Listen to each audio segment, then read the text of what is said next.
Bonjour et soyez les bienvenus sur ma chaîne. Je vous fais cette petite vidéo pour vous montrer une façon d'armer un leurre souple, un petit peu original, à la fois simple mais qui permet de rajouter une doublette ou une triplette tout en ne faisant quand même qu'un seul nœud, donc en n'ayant qu'un seul fil tout le long. Alors là je le défais parce que c'est un peu petit pour bien montrer à quoi ça sert et je vais recommencer. Donc avant, quand je voulais rajouter une doublette, en fait, je mettais, si le centre était peu mordeur par exemple, je mettais un stop fil, un plan coulissant, et alors il y avait la tête plan B, et je rentrais la doublette ici. Mais en fait, on peut le faire tout simplement avec une tête plan B.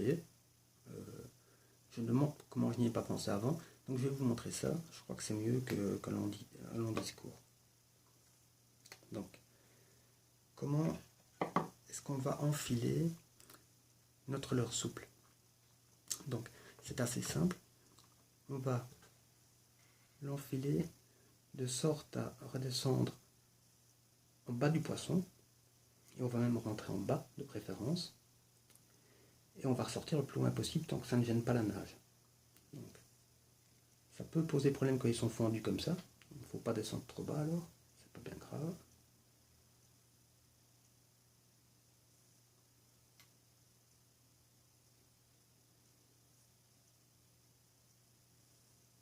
Hop, voilà, pas mal. Vous voyez, là je suis bien en dessous, d'accord?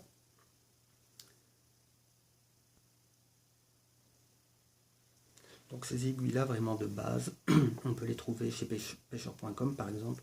C'est dans les aiguilles les moins chères qu'il y a en fait. Donc il faut l'anneau par contre, et elles sont plus robustes que les aiguilles à locher. Voilà, donc j'ai des leurres préparées comme ça, dessus. Ça ressort toujours en bas. C'est là qu'on va placer notre hameçon, double ou triple. Alors je trouve que c'est mieux double, hein, de prendre un triple et de couper un hameçon. Mais après chacun il fait comme il veut. Donc ici j'ai une tête un peu petite peut-être pour ce poisson là sous la main, mais c'est pas bien grave. Au lieu de faire comme je faisais avant, de mettre un stop fil puis un petit plan coulissant, je mets une tête simplement comme ça qui va être coulissant. Elle ne sera pas coulissante, mais là elle est mise comme quelque chose de coulissant. Je fais une simple boucle. Alors cette boucle-ci, je la couperai après, elle ne va me servir qu'à mettre mon poisson sur le fil. Mais si j'avais de la tresse, je pourrais directement faire un bon nœud de boucle dont je me servirai après. Je pourrais le faire avec du fil, mais je pense que c'est un peu dangereux de le fragiliser en fait. Donc voilà. Après, on peut le faire avec tout type de leurre, mais plus ils sont gros bien sûr, plus ils sont durs à faire glisser.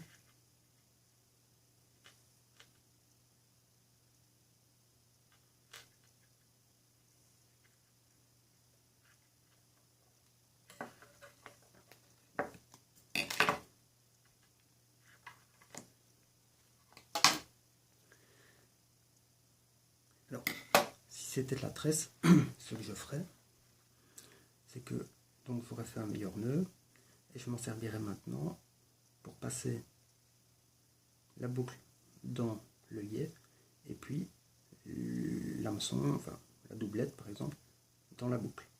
Mais ça se tord pas mal le fil en fait, et je pense qu'avec du nylon, ça va le fragiliser.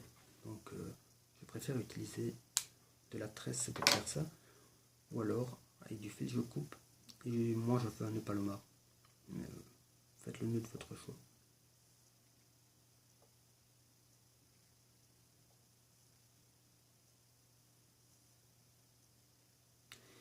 Ce montage qui accroche moins le fond que ce qu'on pourrait penser et permet souvent de prendre les poissons indécis qui attaquent la queue, surtout le cendre.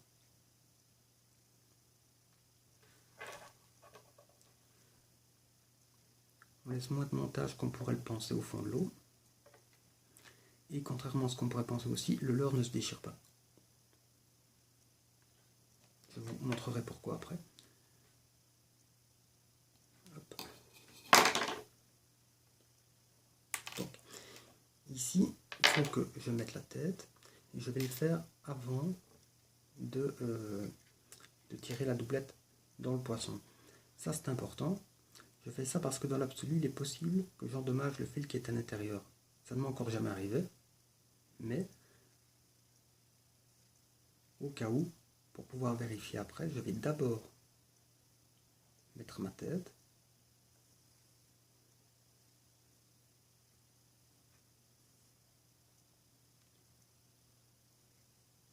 Hop, voilà, plus ou moins. Il est un peu plié, mais voilà. Et puis en tirant, comme de toute façon je dois faire glisser la doublette dedans, ça me permet de vraiment sortir le fil qu'il y avait dans le leurre et de vérifier qu'il n'y a rien, quoi. Maintenant ici, la doublette qui est peut-être un peu petite pour ce poisson-là, hein, ce n'est pas la question. Elle veut rentrer, je vais l'aider un coup. Voilà. Donc oui, elle est un peu petite, hein, mais c'est pas bien grave.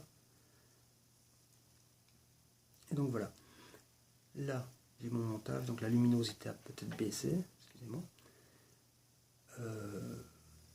Si jamais le poisson est pris par la doublette et que ça tire fort, il n'y a pas de problème. Finalement, le poisson est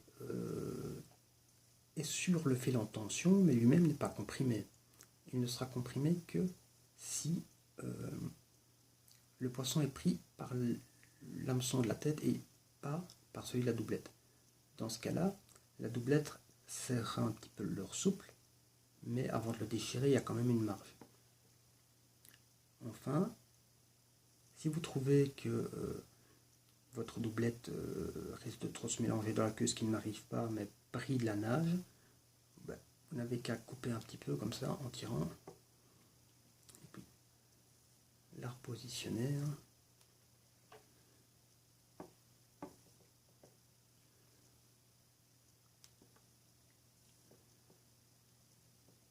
Je vois pas trop la différence, mais j'aurais dû prendre une doublette un peu plus grande. J'espère que vous voyez l'idée. Je referai une vidéo sinon plus explicative. Essayez, moi je trouve que ça donne vraiment bien, c'est simple. Quand les centres sont indécis qui attaquent derrière, c'est valable pour les perches aussi, ça marche. Et donc plus vous allez enfiler votre poisson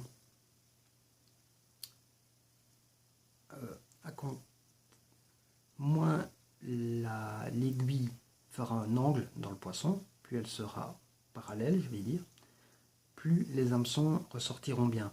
Si vous le faites comme ça, ce qui peut être fait volontairement pour moins accrocher, les hameçons reviendront plus vers le haut, comme ça, et donc risqueraient de moins accrocher le fond, mais peut-être aussi de moins accrocher le poisson. Voilà. Merci d'avoir suivi cette vidéo. Pourquoi ne pas me dire ce que vous en pensez une fois que vous l'auriez essayé, par exemple. Merci. Au revoir.